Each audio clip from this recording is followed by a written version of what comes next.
नमस्कार दोस्तों, मैं सीए सचिन। आज आपको कैश डिपॉजिट के रूल जो 2022 के हैं वो बताने वाला हूं। सबसे बड़ा क्वेश्चन जो लोग मेरे से पूछते हैं कि बैंक अकाउंट के अंदर कितना कैश एक्चुअल में जमा कर सकते हैं जिससे कोई दिक्कत ना आए। आज की वीडियो में वो जवाब मिलने वाला है। और दोस्तों, इसके ऊपर 2 वीडियो पहले से बना चुका हूं कि आप सेविंग अकाउंट में कितना कैश जमा कर सकते हैं और अगर कैश जमा कर दिया है तो आपको फिर किन चीज़ों का ध्यान रखना है। आज की वीडियो बड़ी इंपॉर्टेंट है और कुछ पॉइंट मैंने ऐसे कवर करे हैं जो शायद आपको किसी भी वीडियो में नहीं मिलेंगे। तो आपसे रिक्वेस्ट है कि वीडियो को आखिरी तक जरूर देखिएगा ताकि आप जो कैश डिपॉजिट के जो सरकार के रूल हैं उसको देख सकें। तो सबसे पहले एक एग्जांपल लेता हूं मैं छोटा सा कि भैया कैश की लिमिट इनकम टैक्स में एक्चुअल में क्या है कि मैं जमा कितना कर सकता हूं। देखिए, एक टीचर है जो जॉब करता है। अब वो थोड़ा इंटेलिजेंट भी है, मैथ का टीचर था, ट्यूशन भी पढ़ाता था। तो उसको 50,000 की इनकम महीने की सैलरी से होती थी जो उसको स्कूल से मिलती थी और एवरेज 50,000 रुपये मंथली वो जमा करता था अपने बैंक अकाउंट में मंथली, जो ट्यूशन की इनकम भी थी। अब अगर ये व्यक्ति मेरे से पूछे कि सर ये जो 50,000 रुपये कैश मंथली आ रहा है ये मुझे बैंक अकाउंट में जमा करना है, मेरी लिमिट क्या है, मैं कहूँगा इसकी कोई भी लिमिट नहीं है। यानी कि इसकी लिमिट जो है जीरो है। जीरो से मतलब मेरा ये है कि ये कितना भी कैश ये जो कमा रहा है ये जमा कर सकता है। इसका रीज़न क्या है दोस्तों? एक तो ये टीचर है जो ये जस्टिफाई कर सकता है कि हाँ सैलरी के साथ साथ ट्यूशन इनकम भी पढ़ाता है और क्योंकि इसको मंथली इनकम हो रही है तो ये जस्टिफाई है कि भैया आदमी हर महीने ट्यूशन पढ़ाता है, उसको ट्यूशन की फीस मिलती है और वो अपने बैंक अकाउंट में जमा करता है। तो अगर मैं टीचर की बात करूं, अगर ये व्यक्ति मेरे से पूछ रहा है कि सर मुझे कैश जमा करना चाहिए या नहीं, तो मैं कहूँगा इसको जमा करना चाहिए। अब बात आती है आईटीआर में क्या दिखाएगा। आईटीआर में दिखाएगा 6 लाख की मेरी सैलरी है और 6 लाख की मेरी अदर सोर्स से इनकम है जो इससे हुई है। इसको 12 लाख की इनकम दिखाएगा, 12 लाख के ऊपर टैक्स जमा कराएगा। इसको भविष्य में कभी भी किसी तरह की कोई दिक्कत नहीं आएगी क्योंकि ये चीज़ जेन्युइन केस है और इसकी लिमिट यहाँ पे क्या है, जीरो। यानी कि जमा कर सकता है इन 50,000 को मंथली बेसिस पे। अब सेम केस लूंगा दोबारा से, यही टीचर, सब कुछ यही, लेकिन क्वेश्चन क्या आएगा, 50,000 रुपये इसकी सैलरी है महीने की, 6 लाख रुपए इसने जमा कर दिए इसी टीचर ने। कब? एक बार में नवंबर 2021 में। अभी बताने का कैश कहाँ से आया। इसने कहा सर मेरे पास 6 लाख रुपए था, आया था, मैंने 6 लाख रुपए वन टाइम डिपॉजिट कर दिया या मेरे हाथ में था, अब मेरी लिमिट कितनी है। मैं कहूँगा भैया तेरे को ये 6 लाख रुपए जमा करना अलाउ नहीं है। क्यों? एक तो ये टीचर है, ये कहेगा कि मैं ट्यूशन पढ़ाता हूँ, तो भैया क्वेश्चन ये आएगा डिपार्टमेंट की तरफ से, इनकम टैक्स पूछेंगे पूरे साल में तुमने ट्यूशन एक बार में पढ़ाया क्या? पिछले साल जमा कराए थे तुमने 6 लाख रुपए या इस साल ही तेरे को ट्यूशन की इनकम हुई है और वन टाइम कैसे हो गई? बच्चे तो हर महीने पढ़ते हैं। अब यहाँ क्वेश्चन आएगा, ऐसा भी कोचिंग सेंटर हो सकता है जो इकट्ठे पैसे ले लेता हो और साल के पूरे साल पढ़ाता रहता हो। अगर दोस्तों ऐसा है तो मैं कहूँगा यहाँ पे भी इसकी लिमिट जीरो है, यानी कि 6 लाख रुपए तब जमा कर सकता है। लेकिन उसके लिए भी आपको प्रूफ चाहिए कि भैया ये रही बच्चों की लिस्ट, ये रहे सेमेस्टर, ये मेरी वेबसाइट पे भी लिखा हुआ है, हर साल मैं 6 लाख रुपए लेता हूँ या जो भी है इसी महीने में लेता हूँ। मेरे कोचिंग जो है 1 साल का पीरियड होता है और बच्चों को सारी फीस एडवांस में जमा करनी पड़ती है एज पर मेरे बिजनेस का जो ऑपरेशन है। अगर वो जस्टिफाई है तो 6 लाख रुपए वन टाइम जमा कर सकता है क्योंकि टीचर है। बहुत सारे फैक्ट मिलते जुलते हैं दोस्तों आपसे भी, तो आप अपने फैक्ट को मैच कर लीजिएगा कि क्या मेरे फैक्ट भी ऐसी हैं, क्या ये लिमिट मेरे पे भी अप्लाई होगी। तो इस केस में मैंने आपको दोनों बता दिए कि 6 लाख जमा भी कर सकता है और 6 लाख कब जमा नहीं करेगा। अब ये पे जा रहा है मोस्ट इंपॉर्टेंट जो आपको बताने वाला हूं मैं, कि भैया एक स्टूडेंट या बिजनेसमैन है, वो बात करता है कि यार कितना जमा कर सकता हूँ अपने अकाउंट में। एक व्यक्ति ने 5 लाख जमा कर दिए इकट्ठा, चाहे वो स्टूडेंट हो चाहे बिजनेसमैन, वन टाइम में, या किसी ने सलाह दी कि यार इकट्ठे जमा मत कर, हर महीने जमा कर, 40,000 रुपये जमा कर दिए, या कभी 1 लाख जमा कर दिए, कभी 2 लाख कर दिए, कभी 3, कभी 4 या 5, या पूरे साल में सिर्फ 2 लाख जमा करे कैश। अब आप गए किसी पर आइडिया बनवाने, वो कहता है यार आपने जमा तो कर दिया पैसा अकाउंट के अंदर, आप एक काम करो, आपने 5 लाख जमा करें, जिस 5 लाख को ना आप अपनी इनकम दिखा दो और 5 लाख के ऊपर टैक्स जमा कर दो, या 5 लाख तक पे तो कोई टैक्स ही नहीं है जी।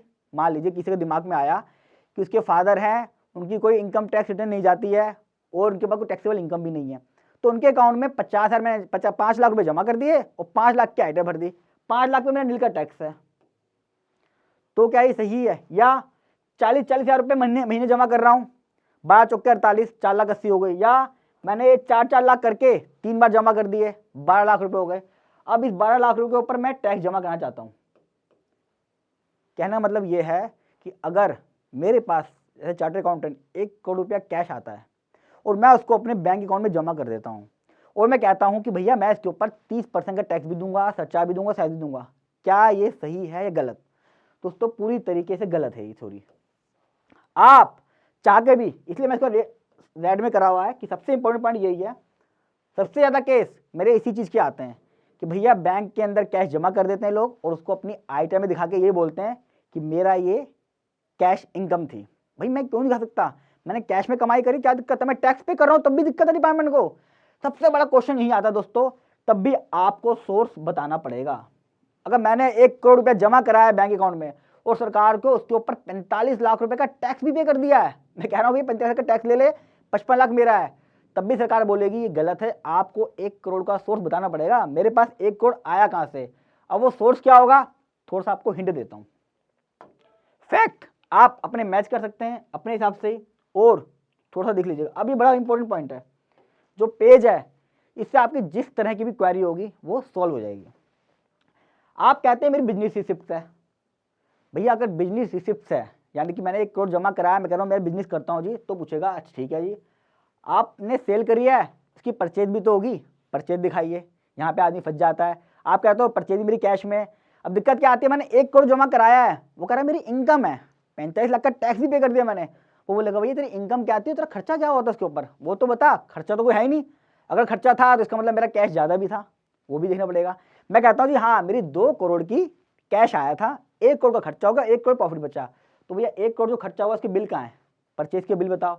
और क्या फ्रिक्वेंटली है, हर साल ऐसा बिजनेस है मेरा कैश का, या जिस साल मैंने कैश जमा कराया है सिर्फ उसी साल मेरा बिजनेस होता है? ज़्यादातर जो मैं केस कराता हूँ उसमें होता यही है कि जिस साल कैश जमा होता है, जैसे पापा के में किसी ने जमा कर दी 5 लाख, तो 5 लाख वाला सिंगल साल होगा जब उसका बिजनेस हुआ होगा उसके पापा का, ना कभी पीछे जमा होगा ना कभी आगे जमा होगा, क्योंकि इनकम टैक्स केस लगते हैं 3-4 साल बाद। तो उसमें क्या होता है, पता चल जाता है ऑफिसर को कि भैया सिर्फ 1 साल में कैश जमा है। मैं कहता हूँ मेरी सर्विस रिसिप्ट थी, जो मैंने अपने अकाउंट में 1 करोड़ जमा कराया, 45 लाख का टैक्स भी पे कर दिया। मेरे से डिपार्टमेंट पूछेगा कि आप चार्टर्ड अकाउंटेंट हो और आपकी सर्विस थी, मैं कहूँगा हाँ जी मेरी सर्विस थी। वो पूछेगा बताओ भाई 1-1 करोड़ रुपया किस किस क्लाइंट ने दिया, मैं उनके नाम भी नहीं दे पाऊंगा। क्यों? वो साफ मना कर देंगे, आप भी जानते हैं क्यों। फिर मेरी क्वालिफिकेशन चेक की जाएगी, मैं कहूँगा चार्टर्ड अकाउंटेंट होगा, यंग चार्टर्ड अकाउंटेंट, 1 करोड़ रुपये को फीस कौन दे रहा भाई, आजकल तो बड़े बड़े सीए हैं 60 साल वाले, उनको नहीं मिलते 1 करोड़, तेरे पास कहाँ से आया? तो क्वालिफिकेशन पे डिपेंड करेगा। जैसे वो टीचर था तो उसका जस्टिफाई था भैया 50,000 की सैलरी थी, 50,000 रुपये ट्यूशन पढ़ा सकता, कोई दिक्कत नहीं है। वही कहता जी मेरे को 1 करोड़ की ट्यूशन की इनकम हो गई है, तो वो जस्टिफाई नहीं होता। क्या हर साल होता है? सेम क्वेश्चन जो यहाँ आया वो यहाँ भी आएगा कि भैया क्या हर साल होती है, या जिस साल कैश जमा कराया है सिर्फ उसी साल मेरी बिजनेस करा है मैंने, बाकी आगे पीछे तो मैं करता ही नहीं।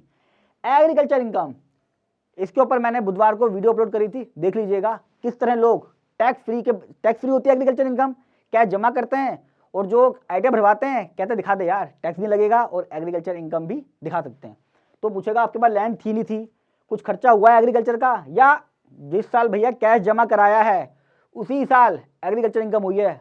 पिछले साल भी बाढ़ आ गई थी, अगले साल भी बाढ़ आ गई थी, हर साल बाढ़ आ रही है, सिर्फ 1 साल में कैश जमा कराया था उसी साल बाढ़ नहीं आई थी। क्या रिवेन्यू के रिकॉर्ड में जो फर्द होते हैं या जो भी रिकॉर्ड मेंटेन होता है फर्द और खतौनी, उसके अंदर एग्रीकल्चर इनकम दिखाई है या नहीं दिखाई है? आप कहते हैं मेरे पास कैश इन हैंड था, हो सकता है दोस्तों लोग रखते हैं अपने पास। अब कैश इन हैंड के लिए आपको क्या ध्यान रखना पड़ेगा, आपने निकाला कब है भाई, निकाला होगा या इनकम होगी तब भी आपको रिकॉर्ड मेंटेन करना पड़ेगा, जो मैंने ऊपर वाले बताया 3-4। कब निकाला आपने, कब से रखा हुआ है और होल्ड करा हुआ है क्यों? भाई मैं कहता हूँ इमरजेंसी में 4-5 लाख रुपए रखा हुआ है, कोई दिक्कत नहीं है, पिछले साल का था ऐसा लग लिया। 50 लाख लोग कहते हैं 50 लाख मैंने अपने हाथ में रखा हुआ था। जर्नल टेंडेंसी यही है कि कोई भी व्यक्ति अपने हाथ में ह्यूज कैश नहीं रखता, 1-2 लाख आपकी वेल्थ के हिसाब से कोई दिक्कत नहीं है, रख सकते हो आप। आप कहते हो मैंने लोन लिया है, पहली बात तो जिससे लोन लिया है कैश का, आपके अकाउंट में इमरजेंसी थी, आपने 10 लाख जमा करा दिया, आप कह रहे हो 10 लाख मैंने किसी व्यक्ति से लिया है, तो उसका सोर्स क्या है, जिस व्यक्ति से लिया है उसके पास कैश कहाँ से आया इसकी भी इंक्वायरी होगी। क्या उसने कुछ विड्रॉल करा है अपने अकाउंट से, वो दिखाओगे आप।